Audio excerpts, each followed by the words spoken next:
I can see the gap between actual math and Amazon math getting bigger. Let's just say I hate Amazon math because it's not fair, and math is always fair.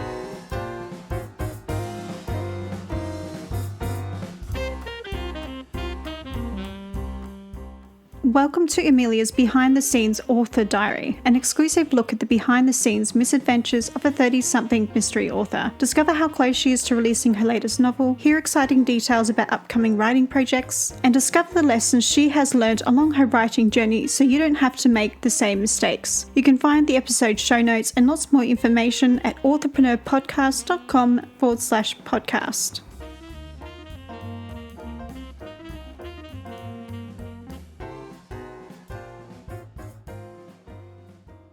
Hello writers. This episode of the Behind the Scenes Author Diary is riddled with successes and failures, so nothing new here. During May and June, I experimented with some low-budget book promotions on a 99-cent promotion. Naturally, things didn't go as expected. In this episode, I dive into why I believe my low-budget book promotions went horribly wrong. Before I delve into all of that, I discuss what I achieved in terms of writing and share a milestone that I've hit with writing The Candidate. Plus, I discuss progress I made with Duplicity, and I share an update on the new income stream that I've added to my business, as well as some lessons learned. So stay tuned for all of that and much more.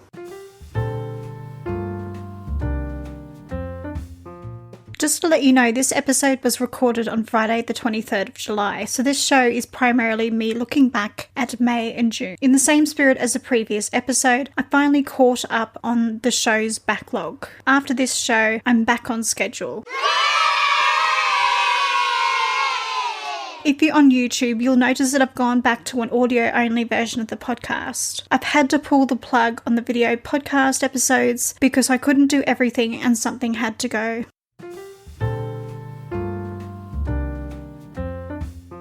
Throughout this episode, I'll be referencing tools and services that I've used. If you're interested in reading the transcript or would like links to anything that I've mentioned in the show, then check out the very long blog post or edited transcript at authorpreneurpodcast.com/BTS040. And if you're new to this podcast, then I want to say a huge thank you for stopping by and trying out my show. To those of you who have been faithfully listening, thank you for regularly listening in and supporting me. Your support means more to me than you know.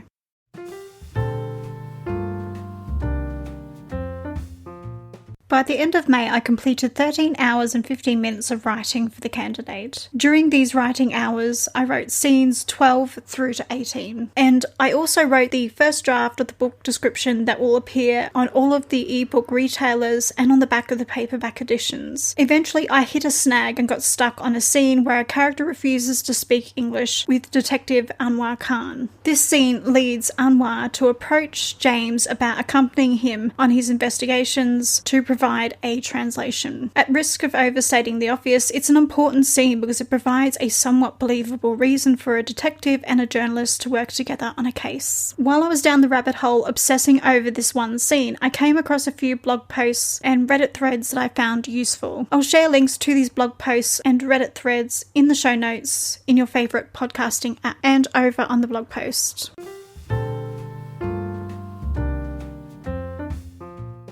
As I was writing scenes 15 and 16, I had to put the writing on hold in the name of research because I don't want to be adding new words in the revision process. Why, I hear you ask? I hate revision, and the less time I spend revising, the better, for me at least. To write scenes 15 and 16, I researched parts of cathedral-style churches, including holy water and the difference between the Church of England and Catholic church buildings. In June, I completed 15 hours of writing on The Candidate. Before I got started on adding new words to the first draft, I uploaded scenes 12 to 15 to Hey Beta. A few days later, I went through and made edits on scenes 1 to 14 based on the alpha readers' feedback. In that same week, I also started brainstorming hook options for the book description that I wrote in May. After all of those tasks were completed, I wrote scenes 19 to 24, and I'm excited to announce that I've reached the start of the climax of The Candidate. I now have 2 climactic scenes to write and 2 those scenes that serve as a denouement or resolution of the story. In the denouement, I've tried to learn from the mistakes of the past and provide a story with a stronger, happy for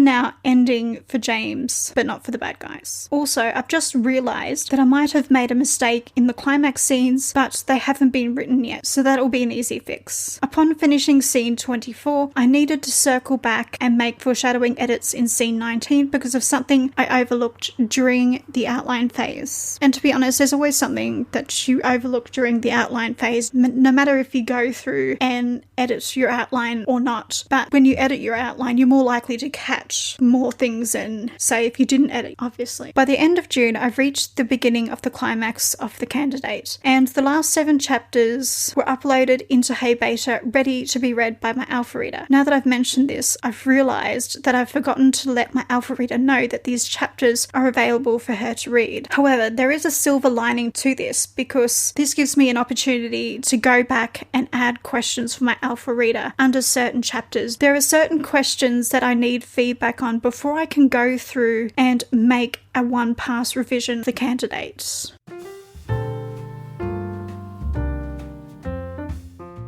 No writing on the revised draft of Duplicity was done in May, but I did start working on Duplicity in June. During that month, I completed 6 hours of writing. I created a list of questions raised in each scene within the first 3 acts of Duplicity, which cover scenes 1 to 50. After I created this list, I went through and searched for the answers to the questions on the list. As a part of the answers, I highlighted the scene number where the reader discovers the answer to the question. This list of question and answers is color-coded according to 3 categories. The 3 categories are questions not answered in Duplicity, but will be answered in later books in the series. Number 2, loose threads that need to be resolved at the end of Act 4. Number 3, loose threads that need to be resolved at the end of Act 3. Thanks to this endeavour, I discovered that there are 2 minor threads that I had forgotten to wrap up by the end of Act 3 that the reader needs to know at the start of Act 4. Because I'm still writing the revised draft, it's going to be easy for me to go back and make these foreshadowing edits to the draft. Next, I made changes suggested by the alpha reader over on Hey Beta in Scrivener. I'm glad I did this because the list was getting long. By the way, I have 3 books sitting in Hey Beta: The Candidate, Duplicity, and Entitled to Murder. I thought I would mention that in case you were confused about what I've got going on.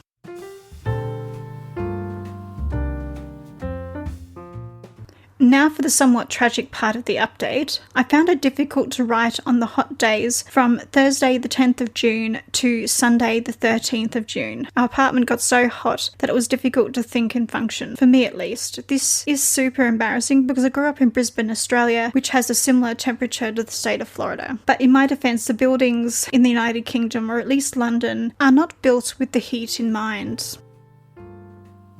If you've heard something useful in this episode that was helpful to you and you'd like to support the show, then buy me a coffee for as little as $2 at buymeacoffee.com/author ADHey. In May, I received a new 5-star rating on the Amazon US store. Naturally, my average rating changed from 3.5 to 3.4, but the Amazon UK store has increased slightly. The average changed from 3.5 to 3.6. WTF. So the lower ratings are valued more on Amazon than someone who enjoyed the book. That's based on my very small pool of data. If you add up all the ratings that I've received and calculate the average rating, then my book should be rated 3.5 on the US store. It's not a large difference, but as my reviews grow, I can see the gap between actual math and Amazon math getting bigger. Let's just say I hate Amazon math because it's not fair, and math is always fair because there's no bias. Shouldn't all ratings have an equal weight? Criticism and love should be given equal value. A 2-star rating shouldn't hold more value than a 5-star rating. It's almost as if Amazon is saying to their reader base that your opinion is less valid because it's not critical. And I think it's disturbing.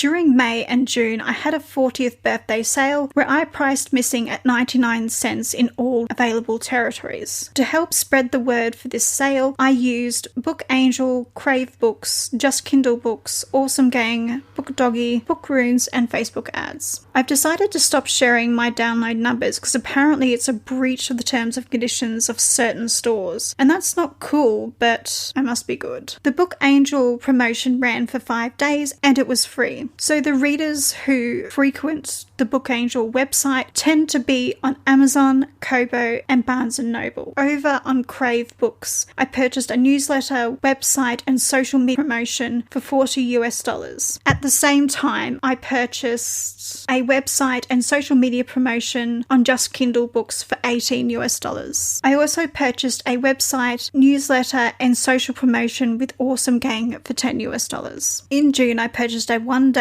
website and newsletter promotion with Book Doggy for $20. And what did I get for this promotion? My book was shoved at the bottom of the email. I'm talking so far down that you had to click a link to see my book. Obviously, I'm not happy.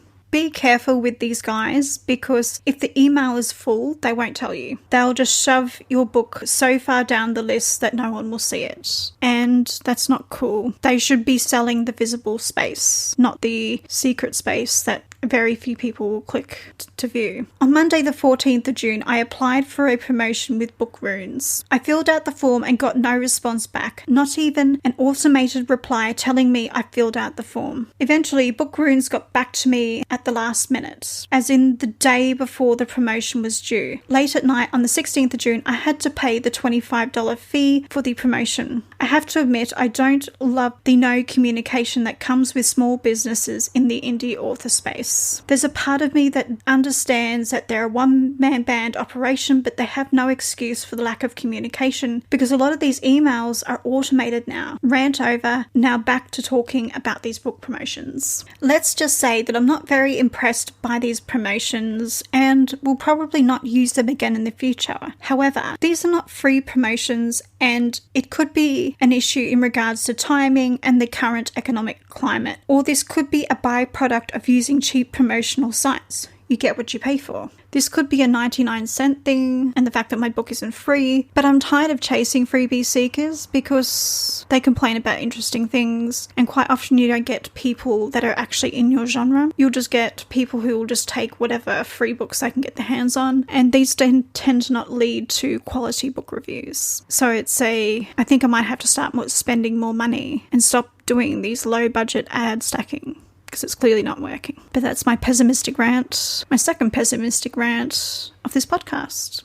A few days before my birthday, I boosted a Facebook post with a link to my book funnel sales page promoting links to the stores. And I'm starting to think that the books to read link performs better, and you're about to find out why. The cost of the advertisement was £40, excluding any sales taxes. Over a course of 11 days, the 99-cent Missing promotion received 8,743 impressions with 142 clicks. This means the cost per click was 28 pence. Unfortunately, the sales figures for this time period are even more tragic than this. So basically, I sucked at advertising this time round. By the way, I sucked at a greater level than before. I would never say that my download figures or sales figures based on these ads have been spectacular. They've been far from that, but this time it sort of reached an all-time low.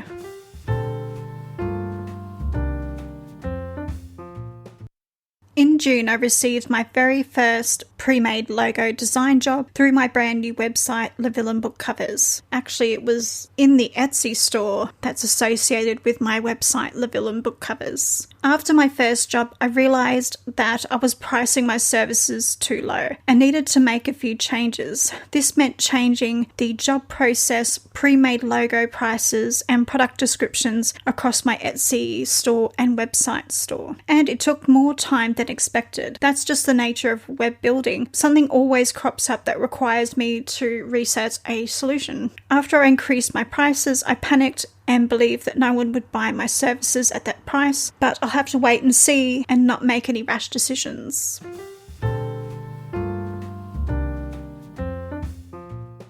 So that's all the tasks I completed in terms of writing, book marketing, and email marketing. In July, I want to finish writing the candidate and start my one pass revision by the end of the month. The next episode of this podcast will be another diary episode where I will continue to discuss my writing and book marketing endeavors. Actually, now that I've made those comments about my Facebook ads sucking, I'm probably going to create a spreadsheet and actually track the impressions, click-through rate, and the price per click, and compare like for like, as in compare the current Facebook ad for missing at 99 cents compared to other times where I've priced missing at 99 cents. But in saying that, they have actually changed something to do with how Facebook can actually track people through phones. So maybe this could be why things have changed for me. But I'll create that spreadsheet and I'll get back to you and sort of share my thoughts on that. I'll share that in the next behind the scenes author diary episode. If you have any questions or have tips on book marketing that you'd love to share with me, please come over to the blog post at authorpreneurpodcast.com/BTS040 and share your thoughts in the comments section. Thank you for listening and happy reading and writing, everybody. Thank you for listening to Amelia's Behind the Scenes Author Diary. You can find the episode show notes, back catalogue episodes, and lots more information at authorpreneurpodcast.com/podcast. I'm your host, Amelia, and I'll see you in the next Behind the Scenes Author Diary episode.